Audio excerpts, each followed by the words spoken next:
ശിവ വേഗം തന്നെ കാവിലേക്ക് നടന്നു. ഇനിയും അതൊക്കെ ആലോചിച്ച് നച്ചുനെ വിഷമിപ്പിക്കരുത്. എല്ലാം മറന്നേ പറ്റൂ. അവൻ അവിടെ എത്തുമ്പോൾ നച്ചു നാഗത്തറയിൽ വിളക്ക് വെക്കുകയായിരുന്നു. ശിവേട്ടാ, എന്തേ ഇങ്ങോട്ടൊക്കെ വന്നേ? എന്നെ കാണാനാണോ? നിന്നെയും കാണണം, ഒന്ന് പ്രാർത്ഥിച്ചേക്കാമെന്ന് കരുതി. നാളെ നമ്മുടെ ലൈഫിൽ ഒരുപാട് സന്തോഷമുള്ള ദിവസമല്ലേ? നാഗത്താന്മാരുടെ അനുഗ്രഹം തേടുന്നത് നല്ലതല്ലേ? രണ്ടാളും ഒരുമിച്ച് വിളക്ക് വെച്ച് കൈകൂപ്പി പ്രാർത്ഥിച്ചു. നാഗത്താന്മാരെ, ഞങ്ങളെ രണ്ടുപേരെ ഒരുപാട് കാലം സന്തോഷത്തോടെ ഒരുമിച്ച് ജീവിക്കാൻ അനുഗ്രഹിക്കണേ. അപ്പോഴേക്ക് കുഞ്ഞു നാഗം മുന്നിൽ വന്നു. ശിവ പെട്ടെന്നൊന്ന് ഞെട്ടി നച്ചുവിനെ നോക്കി. ഞാൻ എന്നും വരുമ്പോ കാണാറുണ്ട് ദേവേട്ടാ. കുറച്ചു സമയം രണ്ടാളും അവിടെ ഇരുന്നു. പോയാലോ നമുക്ക്? ഇപ്പൊ തന്നെ നേരെ ഇരുട്ടി തുടങ്ങി. മുത്തശ്ശി അന്വേഷിക്കാൻ തുടങ്ങും. ഇനിയും വൈകിയ. രണ്ടാളും കൈ കോർത്തു പിടിച്ച് മെല്ലെ വീട്ടിലേക്ക് നടന്നു. രാത്രിയിൽ എല്ലാവരും നേരത്തെ ഭക്ഷണം കഴിച്ച് കിടന്നു. രാവിലെ എഴുന്നേറ്റ് എല്ലാവരും കുളിച്ച് റെഡിയായി അമ്പലത്തിൽ പോകാനായി ഇറങ്ങി. പോയി വന്നു കഴിഞ്ഞ് തറവാട്ടിൽ വെച്ച് തന്നെ മോതിരം മാറ്റം നടത്താൻ ഒരു കുഞ്ഞു സെറ്റപ്പൊക്കെ തയ്യാറാക്കി വെച്ചിട്ടുണ്ട്. എല്ലാവരും അമ്പലത്തിൽ പോയി വന്ന് ഭക്ഷണമൊക്കെ കഴിച്ചു. അജയനും അമ്മയും അനിയത്തിയും കൂടി വന്നതോടെ ചടങ്ങ് തുടങ്ങാമെന്ന് മുത്തശ്ശൻ പറഞ്ഞു. രണ്ടു ജോഡികളും മുന്നോട്ട് വന്നു നിന്നു. നന്ദൻ മോതിരം എടുത്തു കൊടുത്തത് നച്ചു ശിവയുടെ വിരലിലേക്ക് ഇട്ടുകൊടുത്തു. തിരിച്ചും ചന്ദ്രകുമാർ കൊടുത്ത മോതിരം ശിവദേവ് നച്ചുവിന്റെ വിരലിലേക്ക് ഇട്ടു. അജയനും വാസുദേവും മോതിരം എടുത്തു കൊടുത്തപ്പോൾ അപ്പോന് ചന്ദ്രകുമാറും മോതിരം എടുത്തു കൊടുത്തു. എല്ലാവരും ചേർന്ന് കുറച്ച് ഫോട്ടോസൊക്കെ എടുത്തു. ഭക്ഷണം പുറത്തുനിന്ന് ഓർഡർ ചെയ്തത് കൊണ്ട് ആർക്കും പണിയൊന്നുമില്ലായിരുന്നു. എല്ലാവരും കൂടി ഇരുന്ന് കല്യാണത്തിന്റെ കാര്യങ്ങൾ ചർച്ചയാണ്. നന്ദ, ഇവന്റ് മാനേജ്മെന്റ് ഏൽപ്പിക്കുന്നതൊക്കെ പെട്ടെന്ന് തന്നെ വേണം. ഡേറ്റ് അടുപ്പിച്ചാവുമ്പോൾ ചിലപ്പോൾ നല്ല ആൾക്കാരെ കിട്ടിയില്ല എന്ന് വരും. അതൊക്കെ ശിവ അന്വേഷിക്കില്ലേ? എനിക്കും വാസുവിന് ഇവിടെ അധികം പരിചയമില്ലാത്തതുകൊണ്ടാണ് ഒരു പ്രശ്നം. ഒന്ന് രണ്ടെണ്ണം സെലക്ട് ചെയ്ത് കഴിഞ്ഞാൽ നമുക്കൊന്ന് സംസാരിച്ചു നോക്കാം. അതല്ലേ നല്ലത്? ഞാൻ അജയനോട് പറഞ്ഞിട്ടുണ്ട് മാമ. അവനാകുമ്പോ ആരെയൊക്കെയോ പരിചയമുണ്ട്. ഒരാഴ്ചക്കുള്ളിൽ എല്ലാം റെഡിയാക്കാം. എല്ലാം പറഞ്ഞ് ഏൽപ്പിച്ചു കഴിഞ്ഞാൽ നമുക്ക് പിന്നെ ടെൻഷൻ ഇല്ലല്ലോ. എവിടെ വെച്ചാണ് നടത്തുന്നത്? എന്റെ ഫ്രണ്ടിന്റെ കൺവെൻഷൻ സെന്റർ നോക്കാച്ച. ലുക്സോട്ടിക്ക കേട്ടിട്ടില്ലേ? നമ്മൾ അവിടെ ഒരുപാട് ഫംഗ്ഷൻസിന് പോയിട്ടുണ്ടല്ലോ. ആ, അത് മതി. അവിടെ നല്ല സൗകര്യമൊക്കെ ഉണ്ടല്ലോ. ആഭരണങ്ങളുടെ കാര്യമൊക്കെ നിങ്ങൾ തന്നെ നോക്കുക അമ്മ. ഇവര് രണ്ടാളും എന്തായാലും ഒന്നിനും അഭിപ്രായം പറയാൻ പോണില്ല. അതിന് പറയാൻ അവർക്ക് എന്തെങ്കിലും അറിഞ്ഞിട്ട് വേണ്ടേ? എന്റെ അമ്മേ, ഞാനും ചേച്ചിയും ഒന്നും ഗോൾഡ് അധികം യൂസ് ചെയ്യാറില്ലല്ലോ. അതല്ലേ ഞങ്ങൾക്കൊന്നും അറിയാത്തത്. കല്യാണത്തിന് അമ്മയും ആന്റിയും പറയുന്നതൊക്കെ ഞങ്ങൾ രണ്ടാളും കേട്ടോളാം. അല്ലേ അപ്പോ? അത് ശരിയാ. ഇനി അതിന്റെ ഒരു പരാതി വേണ്ട. നിങ്ങളുടെ ഒക്കെ ഇഷ്ടം പോലെ സാരിയോ എടുക്കാം. ഞങ്ങൾക്ക് എന്തായാലും ഇതിലൊന്നും ഒരു കാര്യവും അറിയില്ല. സോ വെറുതെ അഭിപ്രായം പറഞ്ഞ് കുളമാക്കാൻ നിൽക്കുന്നില്ല. ആകെയുള്ളൊരു കല്യാണം അല്ലേ? അങ്ങനെ എല്ലാ കാര്യത്തിലും ഏകദേശം ധാരണയായി. കല്യാണത്തിന് മുമ്പ് ശിവയ്ക്കും ചന്ദ്രകുമാരനും ഒന്നും അധികം ദിവസം ഓഫീസിൽ നിന്ന് മാറി നിൽക്കാൻ പറ്റാത്തത് കൊണ്ട് എല്ലാ കാര്യങ്ങളും ഇപ്പൊ തന്നെ തീരുമാനമാക്കി വെക്കാം എന്നുള്ള മുത്തശ്ശന്റെ നിർദ്ദേശം എല്ലാവർക്കും നല്ലതാണെന്ന് തോന്നി. അതാണ് ഈ ചർച്ചയൊക്കെ നടത്താൻ കാരണം. ഇനി അങ്ങോട്ട് എല്ലാവർക്കും ഒരു മാസത്തേക്ക് ചെയ്യാനുള്ള കാര്യങ്ങളെ കുറിച്ചൊരു ഐഡിയ ഉണ്ടാക്കിയെടുത്തു. ലാസ്റ്റ് മിനിറ്റ് എന്തെങ്കിലും ചെയ്യാൻ മറന്നാൽ പിന്നെ ഒരു ടെൻഷനാണ്. അത് ഒഴിവാക്കാൻ ഇങ്ങനെ പ്ലാൻ ചെയ്യുന്നത് കൊണ്ട് കഴിയുമല്ലോ. 2 ദിവസത്തിനുള്ളിൽ ദേവേട്ടന്റെ ഫ്രണ്ടും വൈഫും വീട്ടിൽ വന്ന് തന്നെ എല്ലാവരുടെ അളവൊക്കെ എടുത്തു പോയി. അമ്മമാരൊക്കെ കൂടെ എന്തൊക്കെയോ കാര്യങ്ങൾ പറഞ്ഞ് ആ ചേച്ചി ഓടിച്ചു വിട്ടതാണെന്നാ അപ്പു പറയുന്നത്. ഇനി അവര് പറഞ്ഞതൊക്കെ വെച്ച് ഡ്രസ്സൊക്കെ ഡിസൈൻ ചെയ്ത് നമുക്കൊരു മോഡൽ കൊണ്ട് കാണിക്കും. എന്നിട്ട് മാത്രമേ ഫൈനലായി ഡ്രസ്സ് സെറ്റ് ആകൂ. ഇനി അതിനുള്ള വെയിറ്റിംഗ് ആണ്. അങ്ങനെ ദിവസങ്ങൾ മിന്നൽ വേഗത്തിൽ ഓടിപ്പോയിക്കൊണ്ടിരുന്നു. ഞാനും അപ്പും അജുവും മാത്രം ഞങ്ങളുടെ കല്യാണം ആണെന്നുള്ള ടെൻഷനൊന്നുമില്ലാതെ അടിച്ചു പൊളിച്ചു നടക്കുന്നു. ഇനി ആകെ ഒരാഴ്ച മാത്രമേ ഉള്ളൂ മാരേജിന്. ഡ്രസ്സൊക്കെ കൊണ്ടുവന്നത് എല്ലാവർക്കും ഇഷ്ടപ്പെട്ടു. ആ ചേച്ചി തന്നെ ജസ്റ്റ് ഒരു ട്രയൽ പോലെ എല്ലാം സെറ്റ് ചെയ്ത് എന്നെ അപ്പൂനെ ഒരുക്കി. അമ്മമാർക്കൊക്കെ നല്ലോണം ഇഷ്ടപ്പെട്ടു അത്. അതേ ലുക്ക് തന്നെ മതി കല്യാണത്തിനുമെന്ന് എല്ലാവരും പറഞ്ഞു.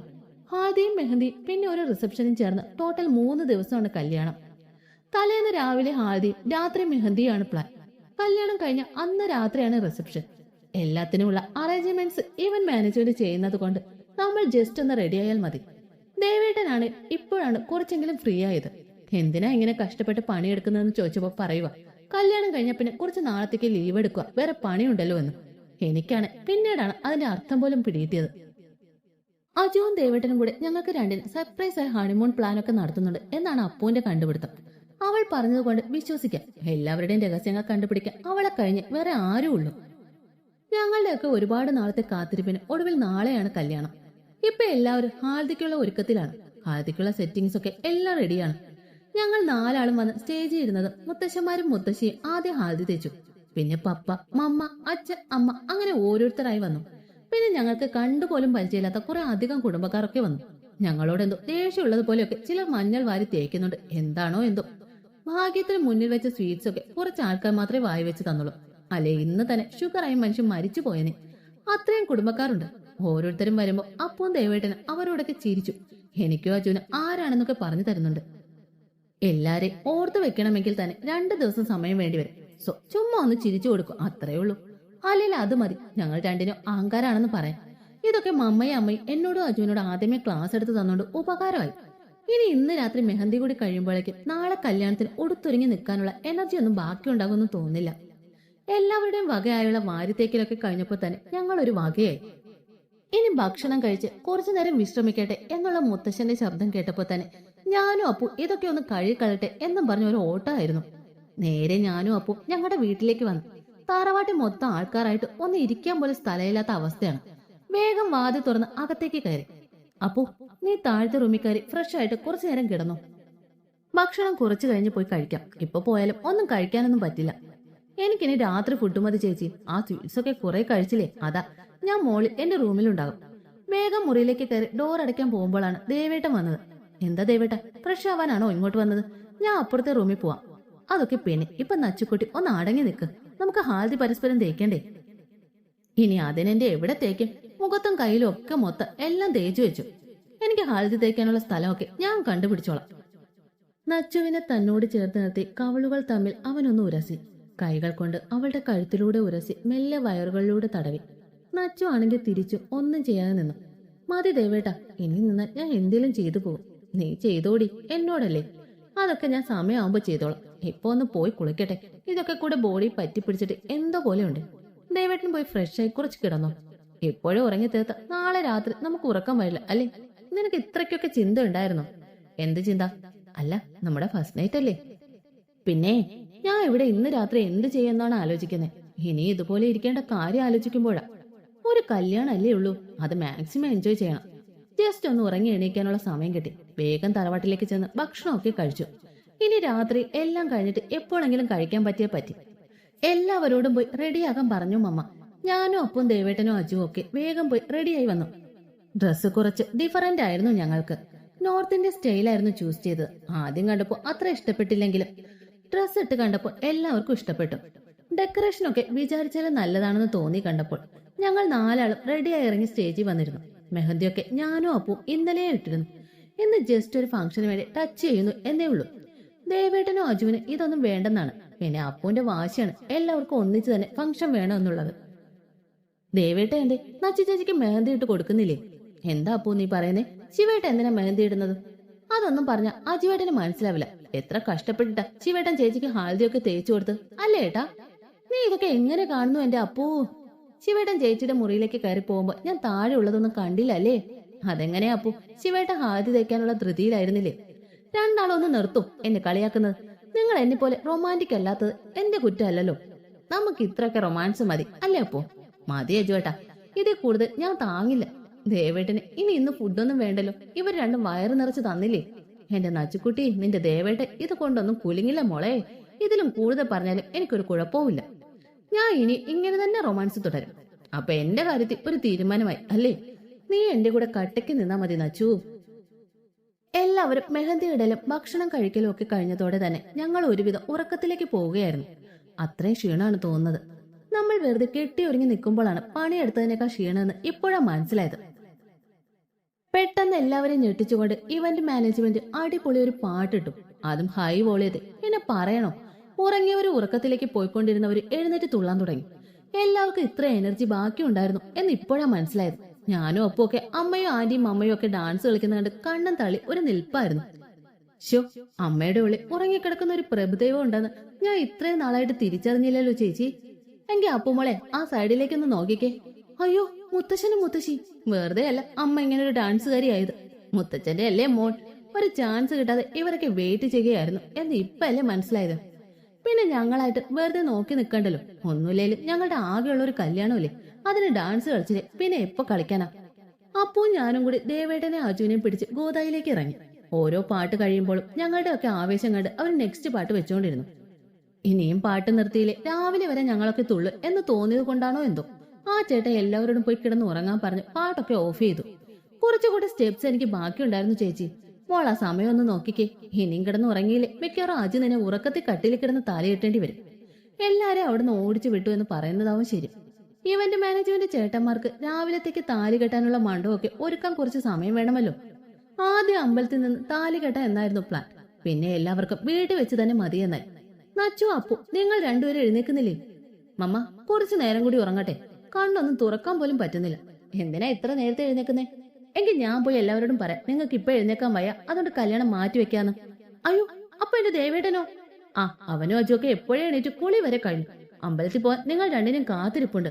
എങ്കിൽ മാമ പോയി ഞങ്ങൾ ഇപ്പൊ വരാം എന്ന് പറ. കുളിച്ചിട്ടൊക്കെ വരണം, അമ്പലത്തിലൊക്കെ പോകാനുള്ളതാ. ഓ, അതൊക്കെ എനിക്കറിയാം. ഡേ അപ്പു, നിനക്ക് നിന്റെ അജുവിനെ വേണമെന്നുണ്ടെങ്കിൽ വേഗം എണീറ്റ് കുളിച്ച് റെഡിയാവാൻ നോക്ക്.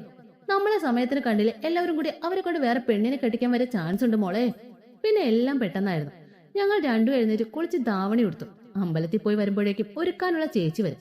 സിമ്പിൾ സെറ്റ് ധാവണിയാണ് അമ്പലത്തിലേക്ക് എടുത്തത്. താലികെട്ടിനുള്ള സാരിയല്ല, അമ്മമാരും കൂടി ഹെവി വർക്കൊക്കെ ഉള്ളതാണ് എടുത്തത്. സോ ഇതിലെങ്കിലും ഞങ്ങളൊന്ന് സമാധാനത്തിൽ ഇരുന്നോട്ടെ എന്നുള്ള ഞങ്ങളുടെ അപേക്ഷ അവർ സമ്മതിച്ചു. നിങ്ങൾ രണ്ടാളും എന്ത് ചെയ്യുമായിരുന്നു ഇത്രയും നേരം? ഞങ്ങൾ റെഡിയായി നിൽക്കാൻ തുടങ്ങിയിട്ട് സമയം എത്ര ആയെന്ന് വല്ല വിചാരമുണ്ടോ? നിങ്ങളെപ്പോലെ ആണോ ഞങ്ങൾക്ക്? ഒരു കണക്കെ കുറച്ച് സമയം വേണം അല്ലേ ചേച്ചി? പിന്നല്ലാതെ ഞങ്ങൾക്കൊരു മുണ്ടും ഷർട്ടും എടുത്തിട്ടാ മതി. ഓ, രണ്ടാളും ഇത്രയും നേരം ഉറങ്ങി എണീക്കാഞ്ഞിട്ടാണെന്ന് മമ്മ വന്നപ്പോ തന്നെ പറഞ്ഞതാണ്. ഈ മമ്മ ഞങ്ങളെ നാണം കെടുത്തി അടങ്ങും. ദേവേട്ട എന്താണെന്നും പറയാത്തെ? ഞാൻ കൂടി എന്തെങ്കിലും പറഞ്ഞല്ലേ നിങ്ങൾ രണ്ടിനും ഇനി അമ്പലത്തിൽ പോകാൻ വൈകും. സോ നടക്കങ്ങോട്ട് പോയി വന്നിട്ട് വേണം എന്തെങ്കിലും കഴിച്ചിട്ട് നിങ്ങൾക്ക് ഒരുങ്ങാൻ.